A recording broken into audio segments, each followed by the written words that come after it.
Hey folks, it's Stephen Hale from the Nashville Banner, and I'm here with my colleague Mikey Ryland, who's joining us on the pod today. How you doing, Mikey? Good, thanks for having me, Hale. Of course.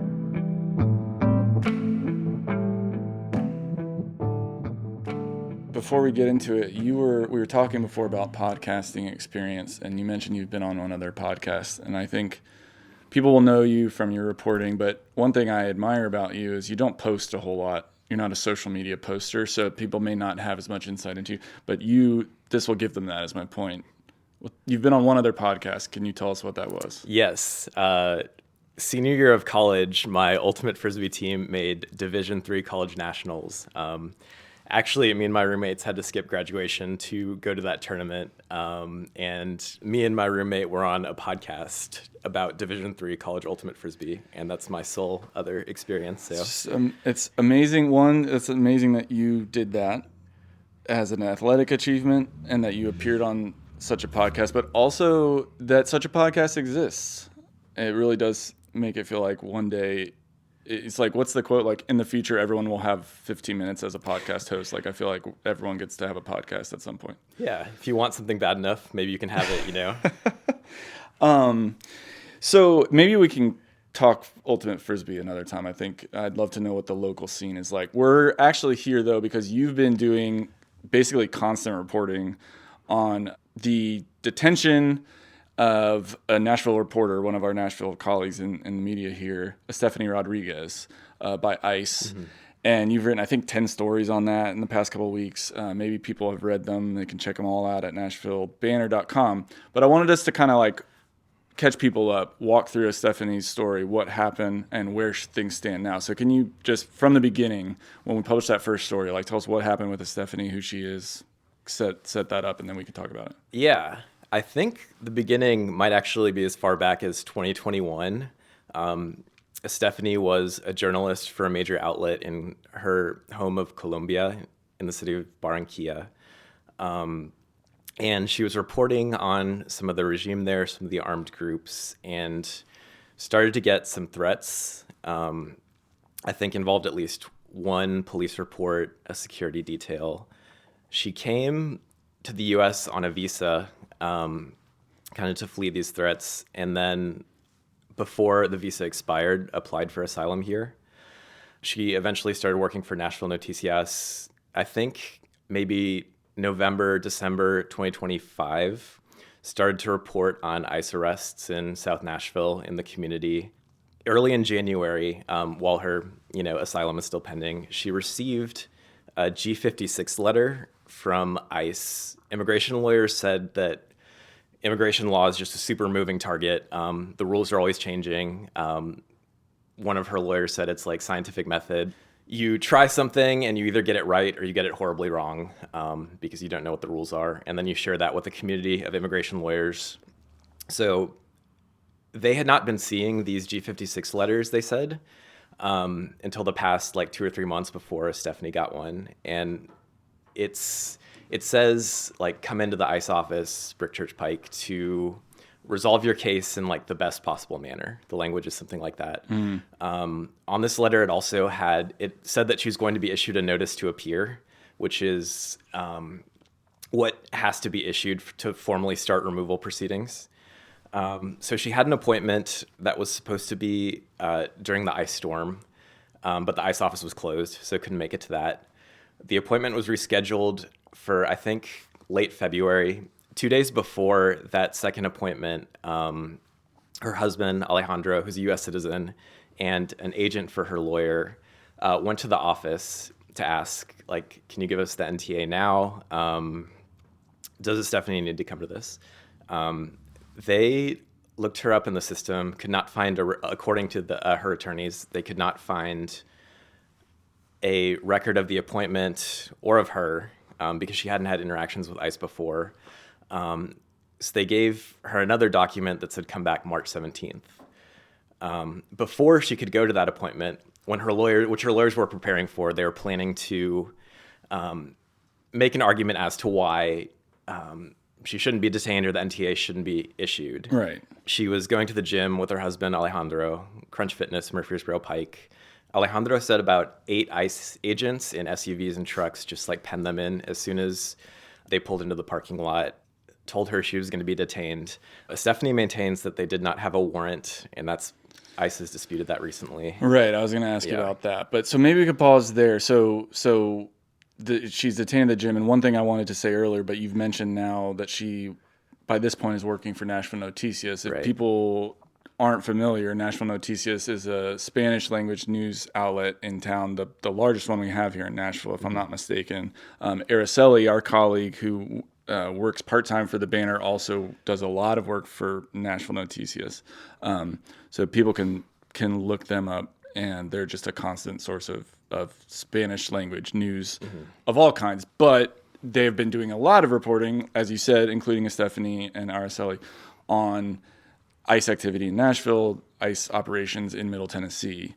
And so right away, it's kind of interesting talking to you about this because I had nothing to do with this story as far as like being on the inside of reporting it. So I was just almost consuming it like anyone. Like I just saw in Slack or whatever that we were about to publish this story that a reporter had been detained by ICE, a reporter who was reporting on ICE for a Spanish language outlet. And also that she'd been detained in this way, as you said, with 8, multiple cars pinning her in at the gym.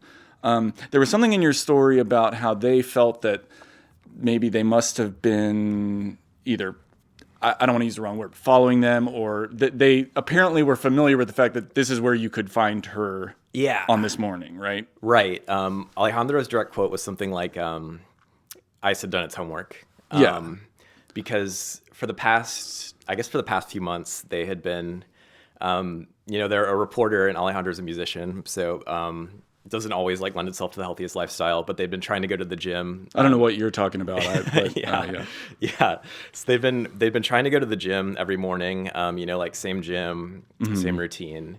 And ICE, they later acknowledged it was a targeted enforcement operation, so they appeared to know that was their routine. Right. So you mentioned the warrant. This brings up and this was, I think, the next story you ended up doing focused a lot on this, but it brought up the question of, one, was there a warrant, or was this done properly, which, not just in this case, but in all these cases, it's become very unclear to me, and I think to a lot of people, what ICE officers are legally permitted to do in terms of searching people's cars, getting them out of their cars, getting them out of their homes, but also what rights people have in those situations. We've tried to report on this, and other people have, but there's been it's been a source of confusion because, one, the law is not all that clear all the time, as you were saying, and two, we have many documented examples of ICE agents not following it anyway. But there was questions about, did they have a warrant? And then also, was this retaliation of some kind? Was she targeted because of her reporting?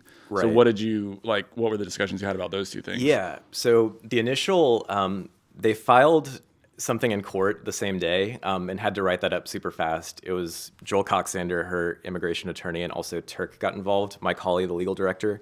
The initial argument was just, I think, Fourth Amendment, warrantless arrest. And that's still, for what it's worth, at the hearing yesterday, the judge said that was the one he found the most compelling. They later added the retaliation part, First Amendment claim, because she'd been reporting critically on ICE. I think it's really cruel that, it seems like perhaps Estefany is paid twice for being a journalist, had to leave Columbia because she was so dedicated to her work and was doing it well, and now is perhaps being punished for being a journalist again.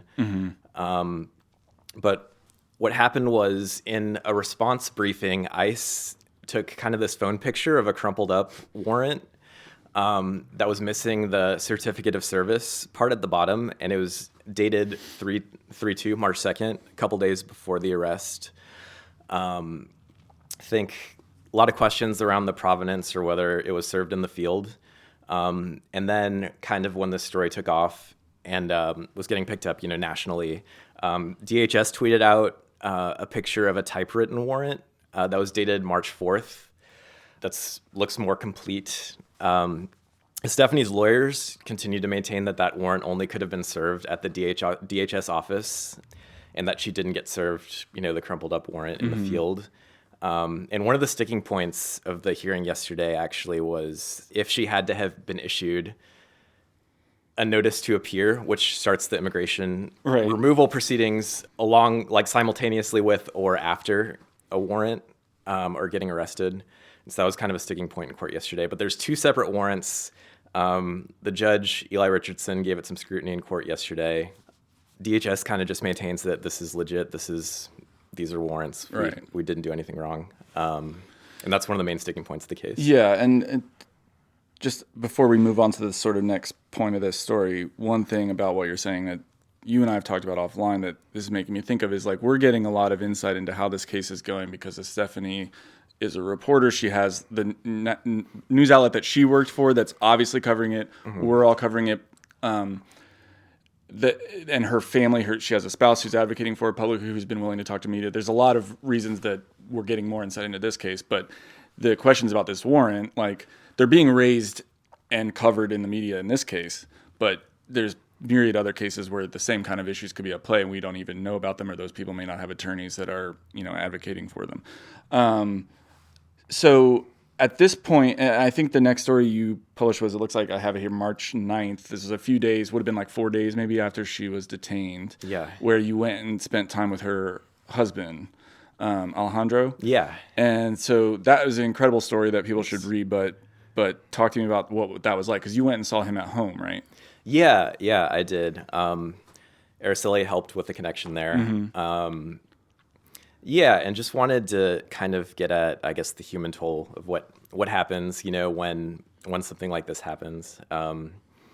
Alejandro was pretty exhausted. He'd been on the phone all day. Lawyers were calling him in the middle of stuff. Everyone needed something from him. Mm-hmm. Levi from News Channel 5 was there right before doing a little TV spot. But yeah, I just kind of wanted to, I guess, I don't know, flesh out who Estefany and Alejandro were a little bit more as people.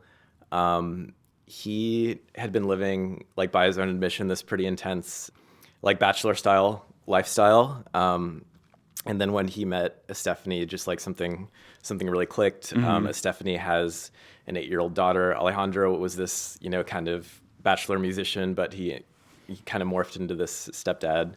Yeah, and it was just a little, kind of heartbreaking to see, traces of kind of the daily life deferred mm-hmm. in their kitchen, in their home. Absolutely, yeah. The thing that I think one of the very memorable things about your story that has stuck with me is all those details of just like what's on the counter, what's on the table, and particularly because, like you said, that's the signs of sort of their normal life. Yeah. But they're kind of on pause. This person has been basically disappeared from that scene. Yeah. And particularly so in this case because, and this is not just with Estefany, this has been happening with, as far as I can tell, everyone that ICE is detaining. But, within less than 24 hours, she's out of the state on her way to Louisiana to the ICE detention, facility down there. And this was true of the people who were detained in May in the large operation, and ever since, like, very quickly, it's not just that you're in custody and not with your family. You are gone, and it can be very hard for them to even figure out where you are. Right. And I think specific to Estefany and Alejandro, one thing that was particularly heartbreaking was, Estefany and her daughter are these survivors. They've had to flee Colombia because of, political violence threats. Mm-hmm. So it's probably not, I don't know, it's probably hard to get comfortable at that point. And right before, a few weeks before she was detained, Alejandro said she had told him that she could, and the Spanish word was new to me, it's apapachar. And apparently that's like a deeply significant word in Mexico.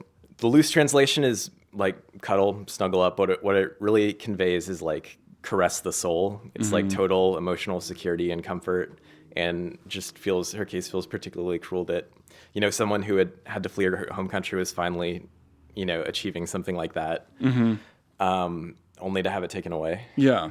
And obviously for her daughter and their whole family, that's all been disturbed.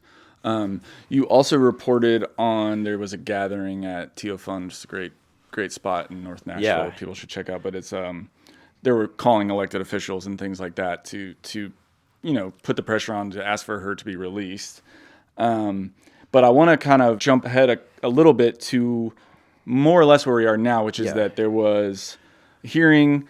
Estefany ended up being granted bond, but not yet released. But in that hearing, or in the filings that hearing followed, her attorneys laid out sort of what happened between when she was detained here and when she got to Louisiana. Yeah. And some pretty disturbing detail, if you can run us through that. Yeah. So according to the filing, she was about to get on a plane to go to Louisiana when the ICE officers started checking scalps. Mm-hmm. They asked her if she had lice. She said she didn't, but she said she did have a young child. So according to the filing, they took her back to jail. First, I think a fellow person in custody helped her check her hair for lice and said she didn't see anything. They put her in isolation for 5 days. And when that was over, to clean her, to prepare for her transport to Louisiana, they, according to the filing, and this was maybe the hardest part to read of any of the filings so far, because they poured cleaning liquid over her head. They made her strip naked in the shower and poured cleaning liquid over her head. She told her lawyers that she thought it was liquid used to clean floors. And she said her eyes were burning. According to the filing, the person who'd helped her with her hair was watching and started crying because it just felt brutal, just like absolute torture. And then at the end of it, according to her husband Alejandro's declaration, they still missed transporting her that day. So she was stuck in Alabama even longer. Right. And there's so many parts of that when I read your story the first time and was going to share it around, there were so many parts that I was like going to kind of focus on, and I couldn't really settle on one. I mean, one thing is the detail about her, and this isn't even about her treatment and the conditions there, but that just has made me feel emotional almost every time I've thought about it, is when they asked her if she had lice, she said no, but told them that she had a child, which is just seemingly just her being honest with them and going, well, I don't think I have lice, but I do have a child. I guess there's sort of going out of her way to like try to be transparent with people who are treating her allegedly, according to this filing, quite awfully, you know. And I don't know, something about that is just kind of devastating to me. Yeah, and it felt ambiguous whether or not she actually had lice, and right. Yeah, and it's just kind of the idea of the worst of the worst. You're pouring cleaning fluid over. Mm-hmm. That's dehumanizing. And I mean, the thing that is probably worth saying is that, like, we've already mentioned that we're getting insight into this case, but we don't in a lot of others, and so it's hard to believe this is a one-off occurrence, this kind of treatment. Yeah. But two is that this is in the context of someone who's being transported to a nice facility for deportation proceedings, but that's a jail. That's a county jail in Alabama. Yeah. The people, the people who work there and the way that they treat the people who are incarcerated there, it raises a lot of questions about a lot of other things too. And again, it's you figure if this is the thing we're hearing about, how much stuff are we not hearing about? Right. It seems like this could be happening all over the place. Absolutely. So after that hearing that you were at, or at that hearing, she was granted bond, but then there was a question about whether and when she was going to be released, right? And that leads us up to now. Yeah, so it's kind of complicated because she's got legal battles in two Everything states. else has been straightforward so far. So. Right. Legal battles in two states. So applied for bond in, at Oakdale Immigration Court in Louisiana. Heard from someone that for some reason a Dallas-Fort Worth judge ended up hearing the case, but she was granted bond for $10,000. This was Monday, and then Tuesday was a hearing in federal court here in Nashville for her habeas corpus petition to review her wrongful detention. So at that hearing, there was a dispute between Estefany's lawyers and the U.S. Attorney's Office over whether being granted bond, ICE reserved its right to appeal. There was a question of whether that triggered a 24-hour stay or a stay until the end of the next business day. So the U.S. Attorney's Office maintained that Estefany could have been free by the 1 p.m. federal court hearing yesterday because it would have been 24 hours from the 9 a.m. bond hearing the previous day. Her immigration lawyers maintained that it triggered a stay till the end of the next business day, so she couldn't have gotten out until midnight last night.